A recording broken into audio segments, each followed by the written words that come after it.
My name is Alex, and I want to share a story about my life and my wife, Emily. For many years, we had a normal, happy marriage. Like most couples, we had our ups and downs, but overall, we loved each other and enjoyed our life together. We lived in a small town, had good jobs, and spent weekends with friends and family. Everything seemed fine on the outside. Emily was a kind and caring person. She always made sure our home was warm and welcoming. She had a big heart and loved to help others. I admired her strength and her smile, even on difficult days.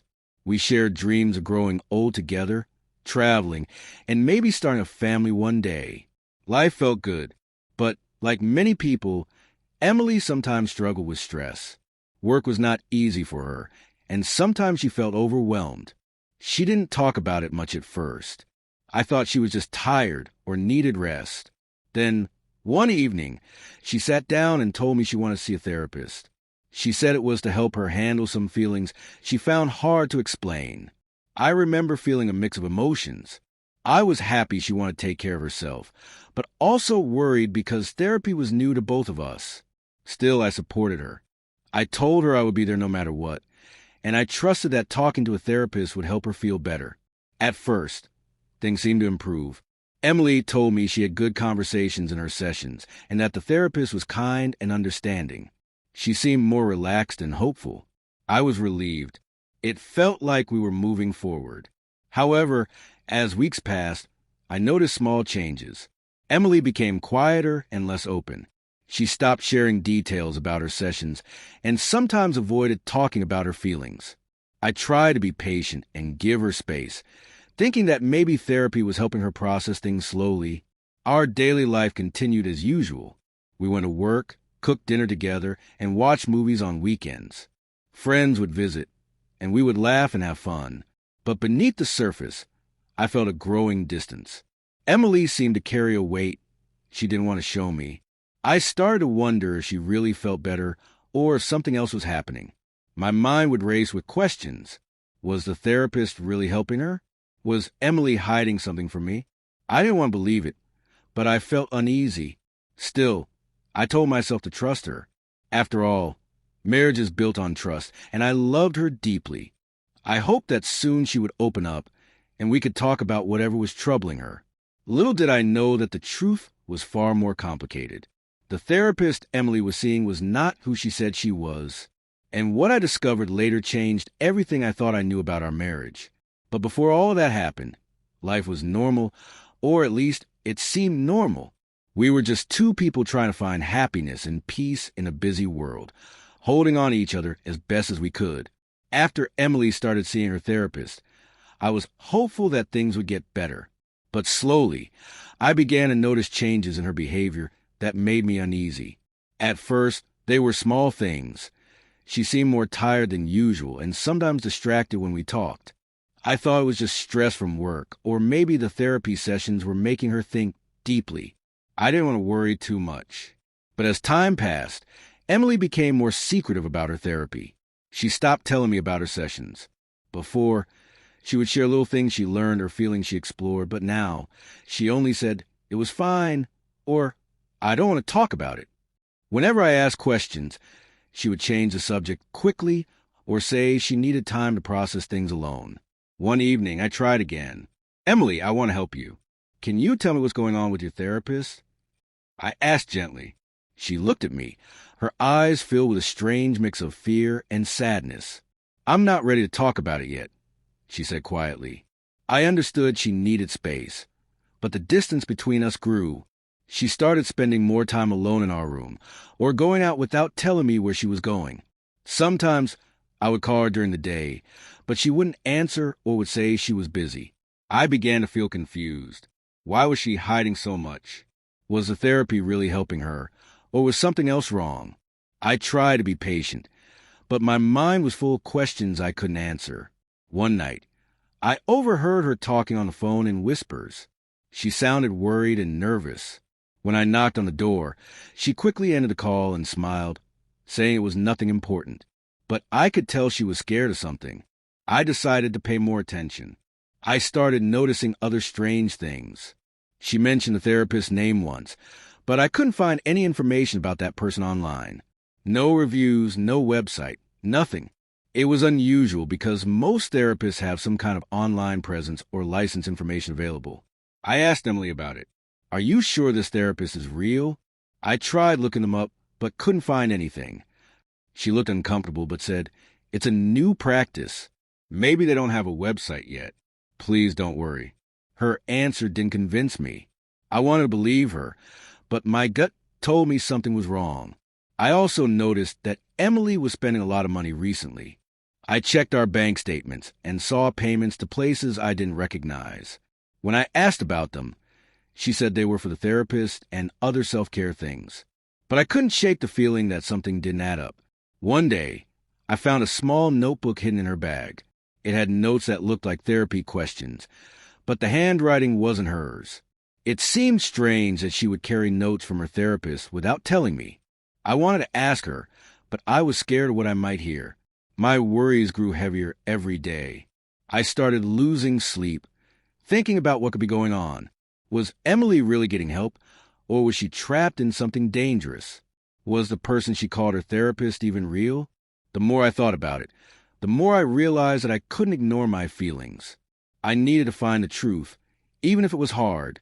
I tried talking to some of Emily's friends, but they hadn't heard about her therapist. That made me even more suspicious. Everyone I spoke to said they had no idea who this therapist was or where Emily was going. One afternoon, I decided to follow Emily when she said she would go to therapy session. I didn't want to invade her privacy, but I was desperate to know what was really happening. She got into her car and drove to a small building on the edge of town. I waited outside, watching carefully. After about an hour, she came out looking tired but calm. I tried to see who she talked to, but no one was there. The building was empty, with no signs of a clinic or office. It was just an old house. That night, I told Emily I wanted to help her, but she grew angry and told me to stop spying on her. It was the first real fight we had in a long time. After that, I knew I couldn't ignore my suspicions any longer. Something wasn't right, and I had to find out the truth, no matter how painful it might be. After our fight, I couldn't stop thinking about Emily's therapist. I felt confused, worried, and betrayed all at once. I needed to know the truth. Was this person really a trained therapist? Or was Emily being fooled or even hurt in some way? I decided to start investigating quietly before talking to her again. The first thing I did was try to find information online. I typed the therapist's name into Google, hoping to see a website, reviews, or at least some professional listings. But nothing came up. No website, no clinic, no social media, nothing at all. It was strange because therapists usually have some kind of online presence. After all, it's important for clients to check their background. Next, I checked professional directories for licensed therapists in our state. These directories list licensed and registered mental health professionals. I searched the therapist's name again, but couldn't find it anywhere. I even looked for similar names or variations, but still came up empty. This made my heart sink. How could someone call themselves a therapist and not be listed anywhere? It was possible they were very new, but still, there should be some record. I decided to call the office number Emily had given me for the therapist's practice. I wanted to ask a few questions about appointments and therapy options, just to see how the clinic sounded. The phone rang many times, but no one ever answered. There was no voicemail or message system. I tried different times during the day, but the result was the same: silence. That didn't feel normal for a real business. Curious, I drove to the address Emily had mentioned. It was a small, old building in a quiet neighborhood. I expected to see a clinic sign or something professional, but there was nothing. No name, no sign, just an empty house with peeling paint and overgrown grass. The windows were covered and the door looked locked. I waited outside for a while, hoping someone would come or go, but no one appeared. It felt eerie. Could this be the place where Emily had her therapy sessions? It didn't make sense. I talked to a neighbor nearby, an older woman who had lived in the area for many years. I asked if she knew anything about the place or the therapist. "Oh, yes, that house has been empty for months," she said. "No one has lived there for a long time. No clinic, no office. Maybe someone is pretending. Her words confirmed my worst fears. Still, I wasn't ready to believe everything just yet. I decided to look deeper. I checked with local mental health organizations and licensing boards. They keep records of certified therapists and counselors. Again, the name Emily gave me was not on any official list. There was no record of any license or registration. My stomach twisted. It seemed clear that Emily's therapist was not real, at least not a licensed professional. I thought about Emily and why she would lie about this. Maybe she was scared to tell me the truth, or maybe she needed help but didn't know where to find it. Was she seeing someone who only pretended to be a therapist? Was it dangerous?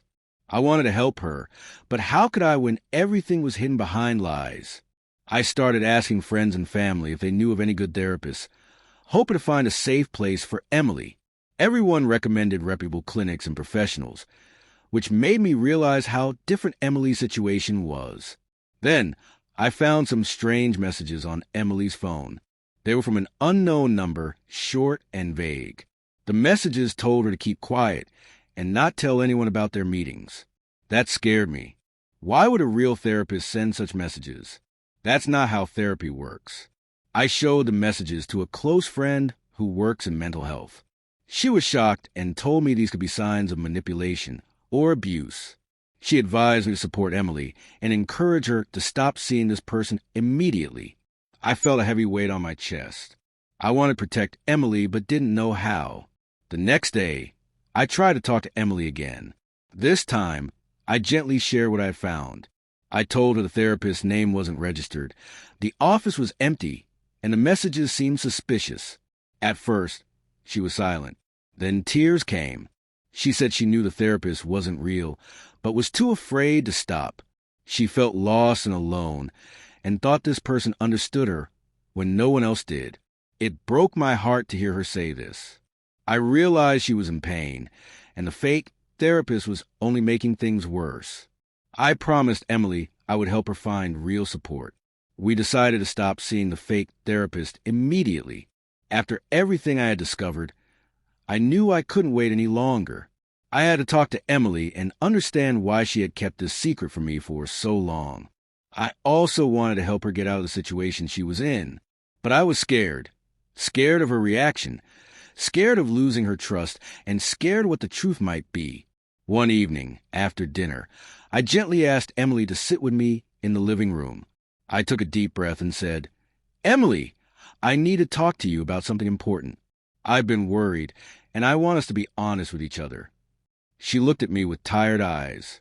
I could see the pain and fear inside her, but she didn't say anything right away. I continued, "I found out that the therapist you've been seeing is not registered or licensed. The place you go doesn't seem real, and I even saw messages that don't seem normal for therapy." Emily's face changed. Her eyes filled with tears, and her hands trembled. I reached out and held her hand. "Please, Emily, I want to understand. Why didn't you tell me the truth?"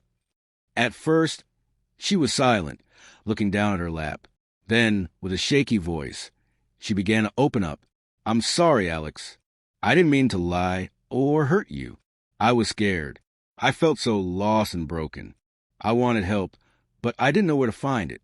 She took a deep breath and continued. "When I first met that person, I thought they understood me better than anyone else. They listened, and for the first time in a long time, I felt like I wasn't alone. But later, I started realizing that something wasn't right. They told me things that made me doubt myself, made me feel more confused." Tears streamed down her cheeks. "I was ashamed to tell you because I thought you'd be angry or disappointed. I didn't want you to think I was weak. I was scared of being judged. I felt my heart break. I had never wanted to judge her, only to support her. Emily," I said softly, "you're not weak. Everyone needs help sometimes, and it's okay to ask for it. What matters is that we face this together." She nodded, wiping her tears. "I know now that I was wrong to trust someone who wasn't real. I don't want to keep living in lies. I want to get better." We talked for a long time that night. Emily told me more about her struggles, the loneliness, the pressure at work, the sadness she had deep inside. She shared fears she never said out loud. It was the first real, honest conversation we had in months. I listened carefully, holding her hand, letting her know she wasn't alone. I told her I loved her, no matter what, and that we would find the right help together. The next days were not easy. Emily felt guilty and ashamed, and I felt angry and worried. But we both knew that this was a turning point. We had to rebuild trust and heal together. I helped Emily look for real therapists and counselors. We checked her credentials, read reviews, and even visited clinics to find the best fit for her. Emily was nervous but hopeful. During this time, we worked on our communication. We started sharing more about our feelings and fears, slowly breaking down the walls that had grown between us. It wasn't perfect. There were still moments of doubt and frustration, but it was progress. One thing I learned is that healing takes time. It's not just about seeing a therapist. It's about being honest, patient, and open with each other. Emily's courage to finally tell me the truth was the first step toward real recovery, and my willingness to listen without judgment was the second. I realized that sometimes people hide behind lies because they're afraid of being hurt or rejected. But love means accepting imperfections and standing together no matter what. That night of confrontation was painful, but it was also the night we started to heal. We promised each other to be honest, to support one another, and to never let fear keep us apart again. I don't know what the future holds, but I do know one thing. We are stronger now because we face the truth together. After Emily finally told me the truth about her fake therapist, everything started to change. At first, it was difficult for both of us. We felt a mix of relief, sadness, anger, and hope all at the same time. But what happened next truly blew me away. It was a journey neither of us expected. The day after our long conversation, Emily and I decided to take real steps toward healing. We looked for a licensed therapist together, someone trustworthy and experienced. We made appointments, talked to a few counselors, and finally found a therapist Emily felt comfortable with. When Emily started seeing the real therapist, I saw a new side of her emerge. She was nervous at first, but slowly began to open up. She shared her fears, her struggles, and the pain she had been carrying for so long. For the first time, she felt safe to be completely honest. The change wasn't instant. Therapy is a slow process, and some days were harder than others. Emily sometimes felt frustrated or sad, but she never gave up. She was determined to heal, and I was determined to support her. As Emily worked through her feelings, I realized that the problems in our marriage were not just about the fake therapist. We had underlying issues that we needed to face together. Things like communication, stress, and unspoken worries had built walls between us. We started couples counseling sessions too. Talking with a professional helped us understand each other better. We learned how to listen without interrupting, how to share feelings without blaming, and how to be patient when things got tough. One day, during a therapy session, something surprising happened. Emily shared something from her past that she had never told me before, a difficult experience that had deeply affected her. She said that it was part of the reason she felt scared and alone for so long. I was shocked, but also proud of her courage to open up. It made me realize how much pain she had been hiding, and how important it was to be there for her every step of the way. Our relationship began to grow stronger than ever. We started spending more quality time together, doing things we both enjoyed. Simple moments like cooking dinner, walking in the park, or watching movies felt special again. The trust between us was rebuilding brick by brick. I learned to be more patient and understanding, and Emily learned to be more open and honest. One of the most amazing parts of this journey was seeing Emily regain her confidence. She started pursuing hobbies she had stopped, reconnected with friends, and smiled more often. It was like I was seeing the real Emily again, the woman I fell in love with. I also learned a lot about myself. I realized that being a good partner means more than just love. It means being a friend, a listener, and a support system.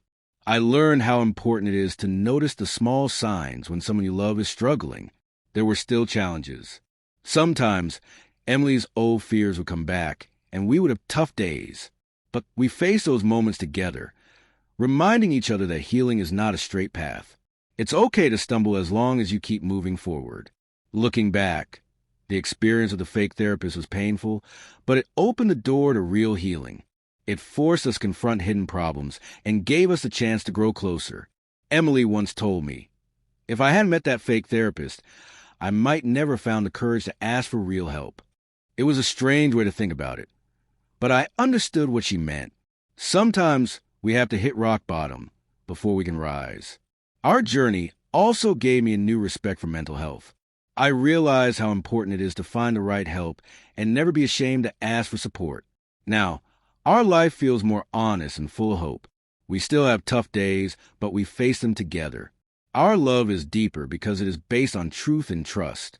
In the end, what happened after Emily's secret blew me away was not just about therapy or lies.